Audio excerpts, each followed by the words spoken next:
Hello everybody, welcome back to our channel. तो आज हम लोग शुरू करेंगे अपना नया topic, that is volume of sphere and hemisphere. ठीक है, तो अभी तक हमने जितनी भी क्लासेस पढ़ी है इस चैप्टर की, तो हमने क्या क्या पढ़ लिया। हमने जितने भी हमारे सॉलिड फिगर्स थे सबका हमने देखा। सरफेस एरिया कैसे निकालते हैं, सरफेस एरिया है ना, तो उसमें टोटल सरफेस एरिया भी आता है, कर्व्ड सरफेस एरिया आता है, लेटरल सरफेस एरिया आता है। तो हमने ये देखा सॉलिड फिगर्स का।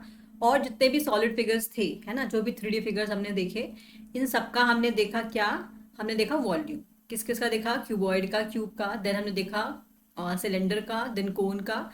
तो आज हम लोग देखेंगे वॉल्यूम ऑफ स्फेयर और हेमिस्फेयर क्या होता है। ठीक है, तो हमने एज्यूम किया कि हमारे पास एक स्फेयर है जिसका रेडियस क्या है, आर। ठीक है, this is the radius of my sphere. तो इस स्फेयर का जो वॉल्यूम होगा, तो volume of sphere will be equals to 4/3 pi are cube. This is the volume of sphere. ठीक है, तो यहाँ पे हम लोग इसको डिराइव नहीं करेंगे। तो जिसमें डिराइव की जरूरत थी, जहां तक आप लोग को समझ आ सकता था, मैंने वहां पे डिराइव कराया। ठीक है, यहाँ पे you can directly learn the formula that the volume of sphere is 4/3 pi are cube. Next is volume of hemisphere. Volume of hemisphere क्या होगा, हेमिस्फेयर मीन्स हमने इसका आधा कट कर दिया। ठीक है, तो बेसिकली हम ले सकते हैं जो बाउल है ना, हमारे पास जो बाउल होती है जिसमें हम सब्जी डाल के खाते हैं, है ना, तो जो ये बाउल है हमारा, तो इसका वॉल्यूम अगर हमें देखना है तो कितना हो जाएगा, 2/3 पाई आर क्यूब, है ना। इस बाउल का जो, और वी कैन से हेमिस्फेयर का जो रेडियस है वो आर है। तो ये हमारा वॉल्यूम हो जाएगा हेमिस्फेयर। ठीक है, अब हम लोग देखेंगे कि ये जो फॉर्मूलेज हैं हम इनको अप्लाई कैसे करेंगे क्वेश्चंस में। ठीक है, तो हम लोग क्या करेंगे, इसे एक्सरसाइज के क्वेश्चंस देखेंगे, how we will apply this formulas in questions. ठीक है, तो देखो हमको डायरेक्ट पूछा है फर्स्ट क्वेश्चन में, तो दिस इज एक्सरसाइज नंबर 13.8। ठीक, okay, so the first question is find the volume of a sphere whose radius is 7 centimeter। हमें वॉल्यूम निकालना है स्फेयर का। तो हमें एक स्फेयर दिया हुआ है जिसका रेडियस हमको दिया है 7 centimetre. So we can directly calculate the volume. So volume is 4/3 pi are cube. just substitute the value of pi and r, so this will be 4/3 into 22/7 into 7 का cube। so 7 से 7 cancel out हो जाएगा। we will multiply all the values in the numerator and divide it by 3। so this will be the required volume of a sphere whose radius is 7 centimeter। ठीक है, now next question is find the amount of water displaced by a spherical ball of diameter 28। अब देखो उसने ऐसा बोला, इसने direct नहीं बोला कि यहाँ पे वॉल्यूम निकालो तुम इस सॉलिड का, स्फेयर का, है ना। तो इसने ये बोला कि हमें बताओ कि कितना वाटर डिस्प्लेस करेगा। अच्छा एक बात बताओ, कोई भी जो सॉलिड है ना, वो जो वाटर का डिस्प्लेसमेंट करता है वो कितना करेगा, जितनी वो जगह ले पाएगा, है ना, जितनी वो अपनी जगह ले पाएगा उतना ही वो क्या करेगा, वाटर को डिस्प्लेस करेगा। So indirectly we have to calculate the volume of this solid spherical ball. ठीक है, मतलब यही है ना, जैसे अगर सपोज करो तुम्हारे पास कोई बकेट है, ठीक है, या बकेट है या कुछ छोटा मग है, उसमें तुमने स्फेरिकल बॉल डाल दी। ठीक है, तो अब एक बात बताओ, अगर सपोज करो मग ऊपर तक भरा है, ये तुम्हारे पास मग है, इसमें तुमने स्फेरिकल बॉल डाली, है ना। तो अगर ये मग ऊपर तक भरा हुआ था, जैसे ही तुमने इसके अंदर बॉल डाली, तो जैसे तुमने बॉल डाली क्या आएगा, इसमें मग में से पानी बाहर आना शुरू हो जाएगा। तो जितनी बड़ी ये बॉल होगी उतना ही तो पानी बाहर आएगा। तो बेसिकली इसने कितना अमाउंट डिस्प्लेस किया, जितना उसका साइज है, जितना उसका वॉल्यूम है, उतना ही वो डिस्प्लेस करेगी पानी को। सो this is the question is saying that amount of water displace by the solid of spherical ball of diameter 28 centimetre. तो सिंपल सी बात है, हमको 28 सेंटीमीटर इसका डायामीटर गिवन है, तो हमें देखना है क्वेश्चन में ध्यान से कि वो डायामीटर दे रहा है हमको या रेडियस दे रहा है। तो डायामीटर दे रहा है 28 सेंटीमीटर, तो radius will be 28/2, that is 14 centimetre. So this will be the radius. तो वॉल्यूम कितना हो जाएगा, 4/3 pi are cube. So 4/3 pi are cube, हमने वैल्यूज को डाल दिया, तो हमारे पास जो वॉल्यूम आया वो कितना आया, इतनी वैल्यू आ गई वॉल्यूम की। And this is the amount displaced by the spherical ball. यही हमारे पास क्या आ जाएगा, अमाउंट जो कि उसने डिस्प्लेस किया बॉल।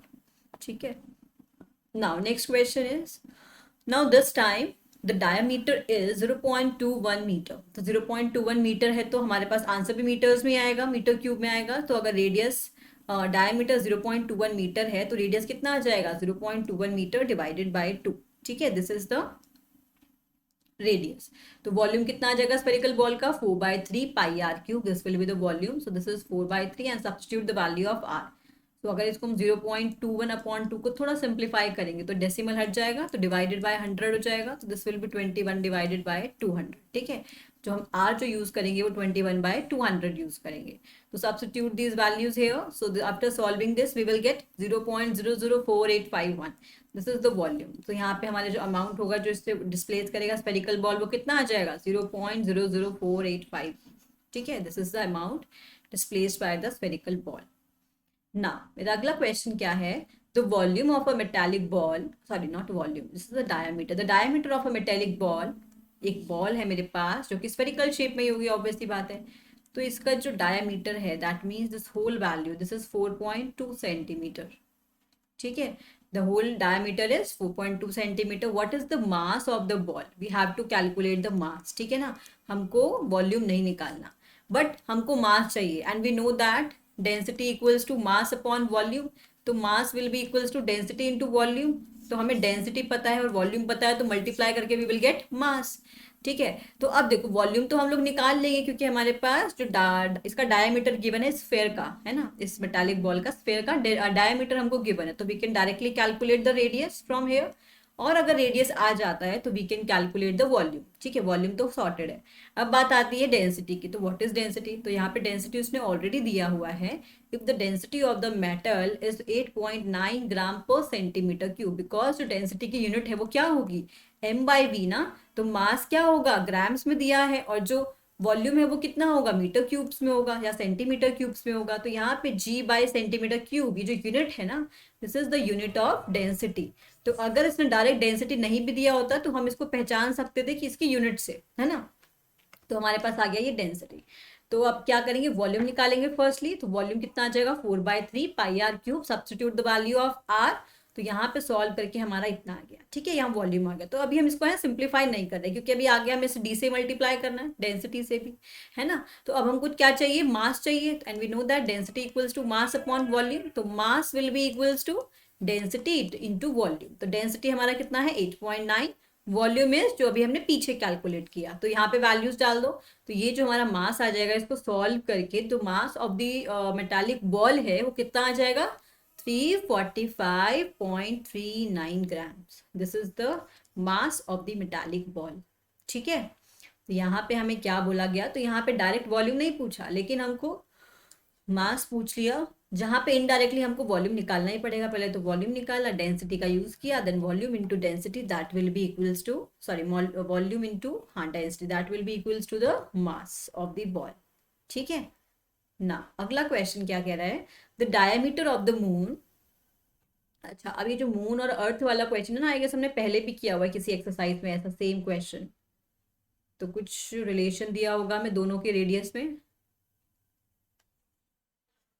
ठीक है, तो ये हमारे पास मून है, एंड दिस डायमीटर का, जो मून का जो डायमीटर है that is approximately 1/4 of the diameter of earth.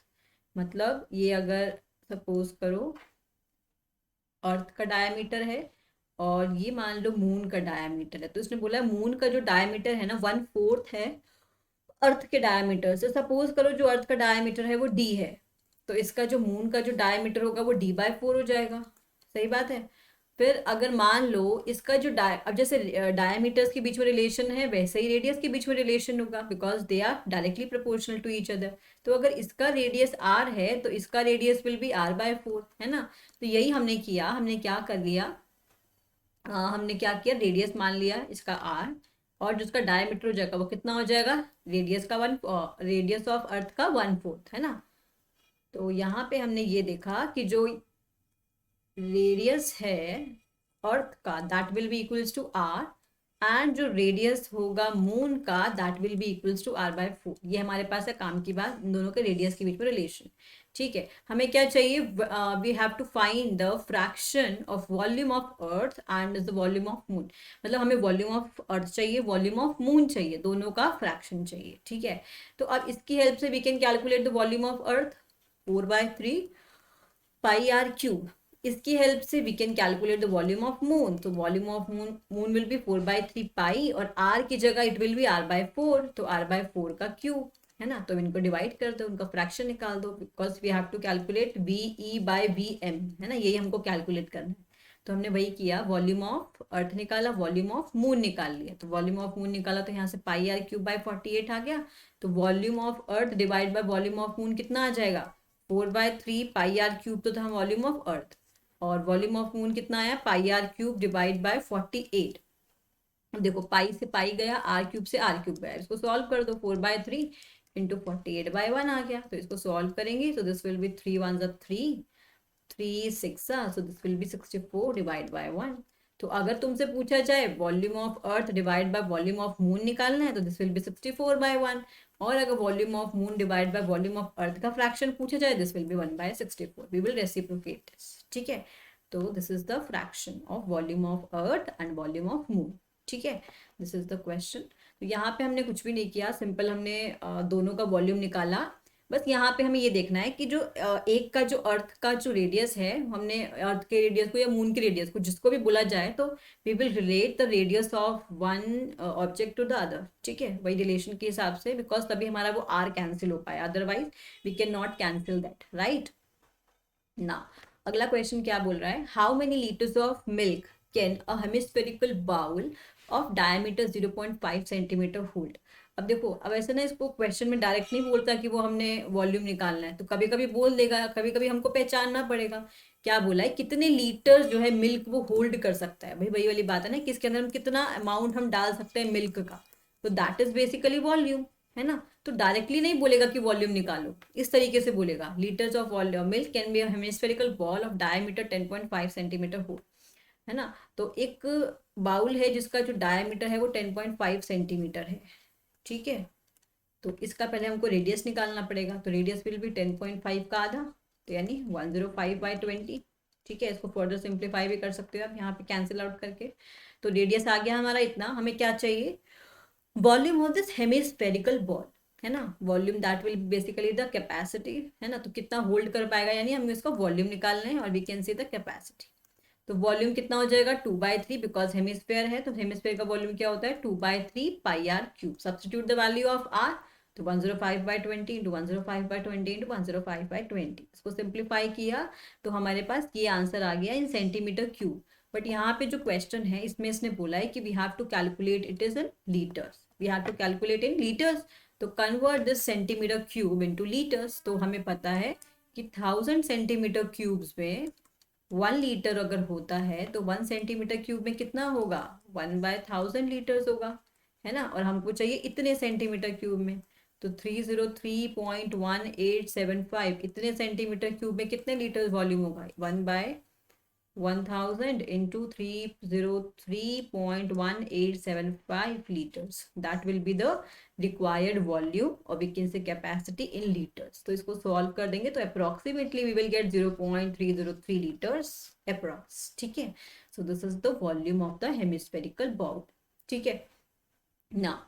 अगला क्वेश्चन क्या बोल रहा है, a hemispherical tank is made up of iron sheet. एक हेमिस्फेरिकल बॉल टैंक है जो कि आयरन शीट से बना हुआ है, जो कि 1 सेंटीमीटर थिक है, ठीक है। तो इस बात का ध्यान रखना है कि 1 सेंटीमीटर थिकनेस इसकी हमको दे रखी है टैंक की। इफ द इनर रेडियस, मतलब ये जो अंदर वाली लेयर आपको दिखाई दे रही है ना, इसका जो रेडियस है वो 1 मीटर है, ठीक है। Inner radius is 1 metre, then we have to find the volume of the iron use to make the tank. हमको क्या चाहिए, जितना भी आयरन, हमें वॉल्यूम बताना है इस आयरन का जो कि इस टैंक को बनाने में यूज हो, ठीक है। तो देखो हमें इसका इनर रेडियस दे रखा है, दैट इज 1 मीटर। अब ये जो थिकनेस है, थिकनेस बोले तो ये जो हमको दिखाई दे रही है ना, ये जो लाइन है ये एक्स्ट्रा वाली, ये वाली, ये जो थिकनेस है ना, ये हमको दे रखी है 1 सेंटीमीटर। तो convert it into metre, because radius is already in metres, तो दिस विल बी 1/100 मीटर, तो दिस विल बी 0.01 मीटर, ठीक है। अब देखो हमको क्या चाहिए, वॉल्यूम चाहिए। तो देखो वॉल्यूम जो भी क्रिएट करेगा ना, वो ये थिकनेस की वजह से क्रिएट होगा। तो कैन वी से दैट, अगर जो हमारे पास आउटर रेडियस वाला जो स्फेयर है, हेमिस्फेयर, तो जो आउटर रेडियस वाला हेमिस्फेयर है इसका वॉल्यूम माइनस जो इनर रेडियस वाला हेमिस्फेयर है, ठीक है। मैंने क्या बोला, जो आउटर रेडियस वाला स्फेयर है, हेमिस्फेयर है, और जो इनर रेडियस वाला हेमिस्फेयर है, इन दोनों के वॉल्यूम को अगर मैं माइनस कर दूं तो हमारे पास वॉल्यूम आ जाएगा किसका, जो कि हमारे पास, हमें ये बताना ना कितनी आयरन यूज करी गई है इस टैंक में, है ना। तो उसका वॉल्यूम बताना, तो उसके लिए हमें क्या करना पड़ेगा, वॉल्यूम निकालेंगे जब आउटर रेडियस हमने लिया, फिर वॉल्यूम निकालेंगे जब हमने इनर रेडियस लिया, दोनों का सब्ट्रैक्शन कर देंगे तो we will get the required volume of the iron used. ठीक है, अब बात है कि जो आउटर रेडियस है वो कैसे निकलेगा। भाई इनर रेडियस हमको दे रखा है 1 मीटर, है ना, तो इस 1 मीटर में अगर थिकनेस को भी ऐड कर देंगे तो क्या मिल जाएगा, आउटर रेडियस मिल जाएगा। तो हमने क्या किया, 1 मीटर में 0.01 जो थिकनेस थी, है ना, उसको हमने ऐड कर दिया, तो 1.01 जो है मेरा आउटर रेडियस आ गया। अब मैंने निकाल लिया आउटर रेडियस को यूज करके वॉल्यूम, तो आउटर रेडियस का जो वॉल्यूम होगा वो कितना होगा, 2/3 पाई आर क्यूब, जब आउटर रेडियस लिया। जब इनर रेडियस लिया तो हमने बोला 2/3 pi are cube, this time r is 1। ठीक है, इस बार इस यहाँ पे जो आर था वो 1.01 था। ठीक है, तो यहाँ से हमने दोनों का वॉल्यूम निकाल लिया। फिर मुझे चाहिए क्या, volume of the iron use, तो हम क्या करेंगे, आउटर वॉल्यूम में से इनर वॉल्यूम को माइनस कर देंगे तो हमारे पास आ जाएगा वॉल्यूम ऑफ आयरन यूज।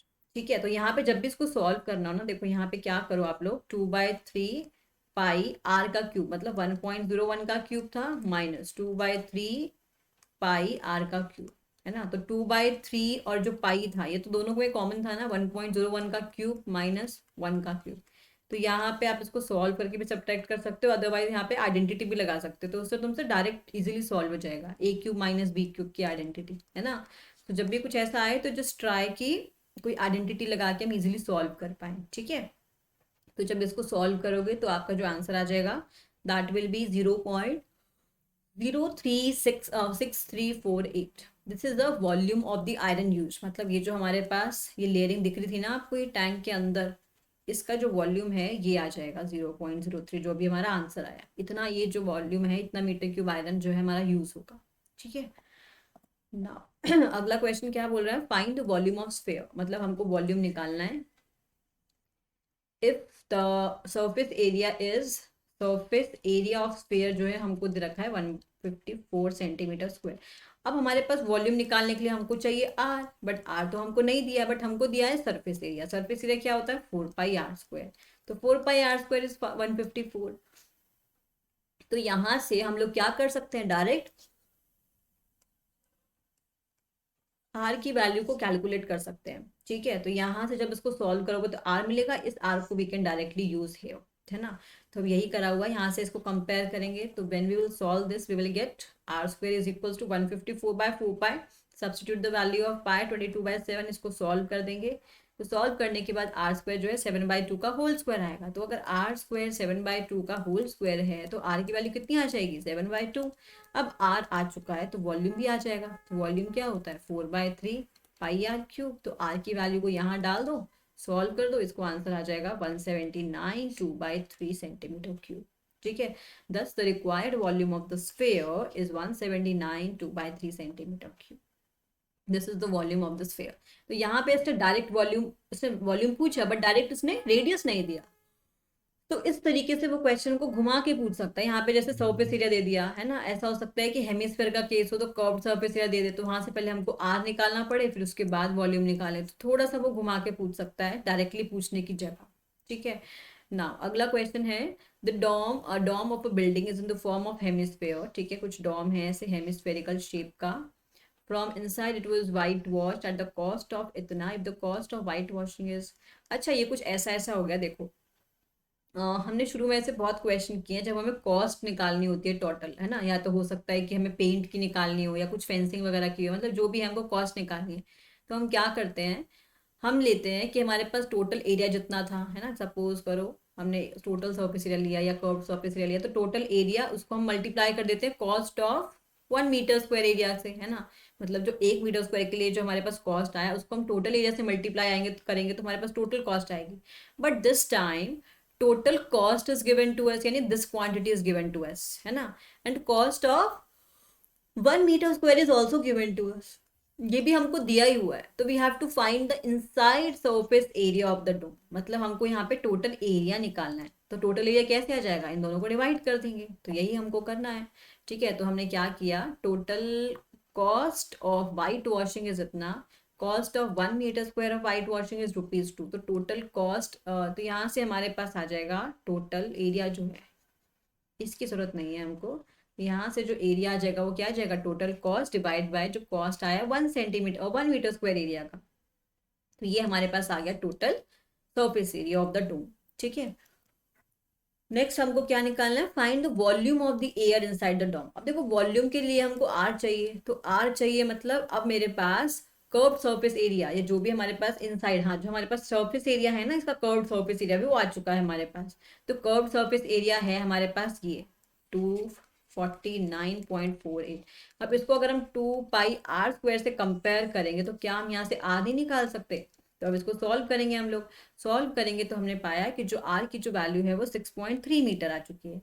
अब हमें अगर वॉल्यूम चाहिए डोम के अंदर का, so that is basically the volume of the hemisphere, है ना। तो वॉल्यूम ऑफ हेमिस्फीयर कितना होगा, 2/3 pi r cube. Substitute the value of r जो कि अभी हमने निकाली है ना सरफेस एरिया की हेल्प से। तो यहाँ से आर की वैल्यू को सब्स्टिट्यूट करेंगे तो ये सॉल्व करके जो हमारे पास वॉल्यूम आएगा डोम के अंदर का, that is basically 523.9 metre cube. Okay, so the required volume of the air inside the dome that will be 523.9 meter cube. ये required volume आ चुका है, ठीक है। Now अगला question is 27 solid iron spheres, हमारे पास 27 है ना, 27 हमारे पास है solid iron spheres है, ठीक है, जिनका रेडियस है r है एंड सरफेस एरिया जो है वो s है, ठीक है। आर मेल्टेड, इनको हमने क्या किया, पिघला दिया है, and to form a sphere with surface area S dash, हमने इन सबको पिघलाया, इनको पिघला के एक स्फीयर बना लिया। अब एक स्फीयर का जो सरफेस एरिया है वो एस डैश है, जो नए स्फीयर का जो सरफेस एरिया है, हमें क्या करना है, न्यू स्फीयर का रेडियस बताना है। तो हमें एक बात पता है, देखो हमने जब 27 स्फीयर्स को पिघलाया, जितना वॉल्यूम ये 27 स्फीयर्स लेंगे, जब हमने इन सबको मिला के एक स्फीयर बनाया तो उसका वॉल्यूम भी तो इतना ही होगा ना। तो वॉल्यूम में तो कोई फर्क नहीं होगा, कोई भी चेंज नहीं होना चाहिए, है ना। तो इसका मतलब जो 27 स्फीयर्स का, क्योंकि सारे स्फीयर्स इक्वल है ना, सबका रेडियस आर है, तो मतलब सारे जो स्फीयर्स हैं वो इक्वल हैं, जो मेरे पास 27 स्फीयर्स है।